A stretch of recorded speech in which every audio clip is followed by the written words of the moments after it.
নমস্কার। সংক্রান্তি উপলক্ষে আমাদের ত্রিপুরা স্টাইলে পাঁচন, তার জন্য আমি নিয়েছি পেঁপে,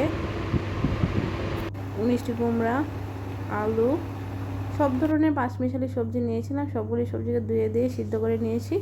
নেওয়ার পরে দেখুন সিমের বিচিটাকে সিদ্ধ করে নিয়েছি। লঙ্কা আর আদা পেস্ট করে নিয়েছিলাম। এখানে সিদ্ধ করার পরে সবজিটা দেখতেও কালারটা খুব সুন্দর হয়েছিল। এখানে কিছুই দেওয়া হয়নি, শুধুমাত্র লবণ দিয়ে আমি সিদ্ধ বসিয়েছিলাম। একটা কড়াইয়ে তেল গরম করে তাতে পাঁচফোড়ন সম্বাস দিয়ে দিলাম। পাঁচফোড়নটা যখন লাল হয়ে উঠবে, ভালো করে লাল হয়ে যাওয়ার পরে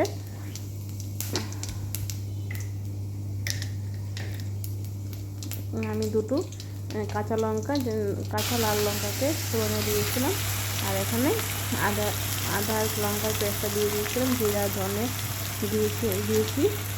তার সবগুলিকে দিয়ে একসাথে ভালোভাবে নাড়াচাড়া করার পর করবো কিছুক্ষণের সময়ের জন্য, যতক্ষণ অবধি ভাজা না হয়ে যায় ততক্ষণ অবধি নাড়াচাড়া করবো। ভাজা হয়ে যাওয়ার পর এখানে সেই সিদ্ধ করা সিমের বিচিটাকে দিয়ে দিয়েছি।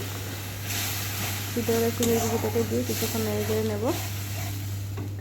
কিছুক্ষণ নাড়াচাড়া হয়ে যাওয়ার পরে আমি এখানে সবজিটা দিয়ে দিয়েছি।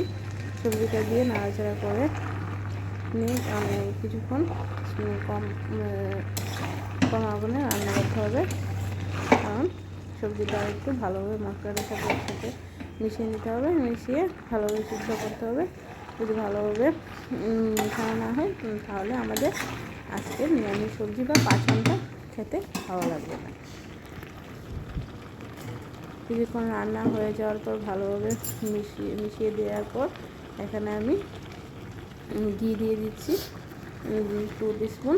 ঘিটা বয়াম থেকে উঠছিল না ভালোভাবে, এই জন্য আমি চেষ্টা করছিলাম 2-3 বার, তাতেও উঠিনি। তারপরে আমি স্পুনটাকে রেখে দিয়েছিলাম। তো স্পুনটাকে রেখে একটা ছোটো বয়াম নিয়ে ঘিটা দিলাম।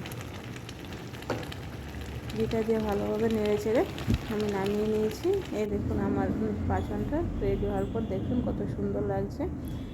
তারপরে আমাদের সংক্রান্তি কী কী রান্না করেছিলাম তাও দেখিয়ে নিই। এখানে কাঁঠালের সবজি করেছিলাম, আলু দিয়ে কাঁঠালের সবজি, আর শাক করেছিলাম, শাক উচ্ছে আলু ভাজা, পাঁচন তাগিয়ে দেখিয়েছিলাম, আর আমডাল করে সঙ্গে আছে আমাদের দই, মিষ্টি, লেবু, লঙ্কা। এতটুকুই আজকে আমাদের পাঁচনের রেসিপি চৈত্র সংক্রান্তির খাবার দুপুরের মেনু।